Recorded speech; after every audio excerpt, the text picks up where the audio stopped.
기독교 신앙적인 측면에서 본다면은 그 나라의 흥망성쇠는 어떤 그 불신자들 때문에 일어나는 것이 아니고 신자들, 하나님을 믿는 신자들의 그런 그 불의한 것과 또 선함, 믿음의 여부, 하나님의 말씀을 순종하느냐 안 하느냐의 여부에 따라서 주변 또 강대국의 어떤 그 침입을 받기도 하고, 아니면은 또 그 강대국 침입자들을 또 물리치기도 하는 그러한데 하나님께서 관심을 두고 또 역사를 해오신 것을 알 수가 있습니다.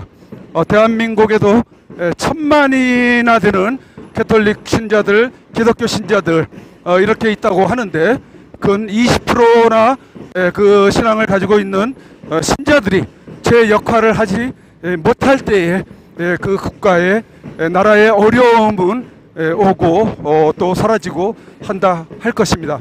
그런 맥락에서 본다면은 크리스찬들의 그 자세는 대단히 중요하다 할 것입니다. 그 크리스찬들이 교회에서 기도만 하면은 됐지, 뭐가 또 불만이냐, 뭐를 더 해야 되느냐, 이렇게 강변할 그런 사람들이 있을지 모르겠습니다만, 하나님께서는 행동하는 신앙인들, 그런 그 신앙인들을 기뻐하실 것이라고 그렇게 또 알고 있지 않습니까? 행함이 없는 믿음은 죽은 믿음이라고 했는데, 교회 안에서 과거에 대한독립 만세를 3.1운동을 부를 때에 집안에서 일본군들이 무서워서 집안에서 만세, 이불을 뒤집어 쓰고 만세운동을 했다, 만세를 불렀다라고 하는 그런 웃지 못할 그런 그 이야기를 하는 경우가 있습니다. 마치 그것과 같은 그런 그 비겁한 자세를 오늘날 한국교회 크리스찬들이 취해서는 안 된다는 얘기입니다. 거리로 뛰쳐나와서 과감히 자신들의 그 신앙을 내놓아 보일 수 있는 그 믿음을 보이라고 했거든요. 하나님께서는 믿음을 감추라고 하지 않았습니다. 믿음을 보이라고 했습니다.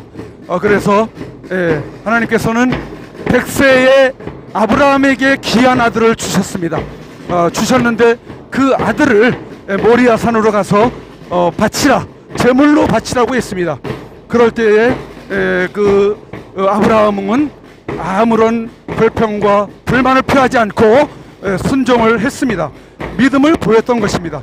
그래서 모리아산 제단에, 돌 제단에 이삭을 올려놓고 거기에서 칼로 이삭의 목을 내려치려고 할 때에 급히 천사를 보내어서 그 중단을 시켰던, 그러므로 인해서 그제서야 아브라함의 믿음을 이제 알겠노라고 하면서 하나님께서 참으로 흡족해 하시고 많은 복을 주셨던 그런 그 설화가 아니고 실질적인 그런 그 역사의 기록을 기독교에서는 지금 가지고 있지 않습니까?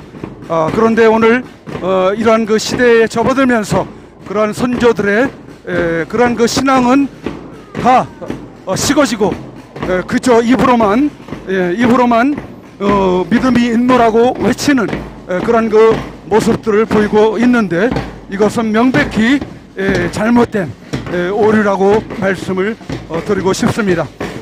우리가 일제 36년 그 시대만 해도 참으로 당시에 많은 교회가 핍박과 또 시험에 넘어갔습니다. 그래서 신사에 절을 하고 하는 그런 크나큰 오류를 범했습니다. 그러나 그 가운데서도 죽음을 두려워하지 않고 자신들의 믿음을 친히 내보였던 그런 주기철 목사님과 같은 그런 인물들이 있습니다. 그리고 또 당시에 크리스찬들, 기독교인들, 종교인들이 대한민국 수호를 위해서, 자유를 찾기 위해서 그런 어떤 독립선언서에 서명을 했던 33인 가운데 절반 이상이 크리스찬이고 또 종교인이라는 것을 우리가 익히 잘 알고 있듯이, 종교인은 그냥 종교인으로 머물 것이 아니고 자신들의 믿음을 내어놓을 수 있는, 보일 수 있는 행동이 뒤따라야 할 것이라 이렇게 말씀을 드리고 싶습니다. 오늘날 한국교회, 대한민국이 이렇게 된 원인과 책임에는 한국교회의 책임이 그래서 적지 않다 할 것입니다. 그러한 그 지적을 하고 있습니다. 그래서 각 교회의 목회자들은 다시금 성경으로 돌아가되 이러한 부분들에 대해서 간과하지 말고 죄에 대해서, 의에 대해서, 심판에 대해서 이야기를 성경 안에만 머물지 말고 세상을 향해서 선포를 해야만 할 것입니다.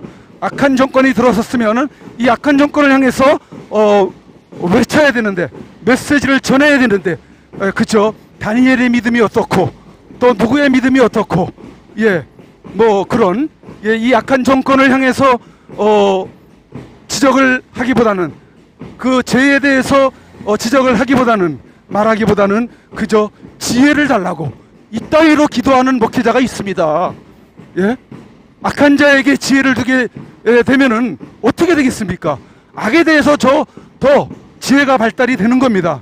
그래서 더 악을 도모하게 되는 것이죠. 악한 자에 대해서는 그 악에 대해서 과감히 나단 선지자와 같이 다윗을 향해서 죄를 지적했듯이, 지적하고 회개하라고 촉구했듯이 오늘 한국교회 목사님들이, 교단의 또 임원들이 그러한 지침을 하달을 해야 될 것입니다.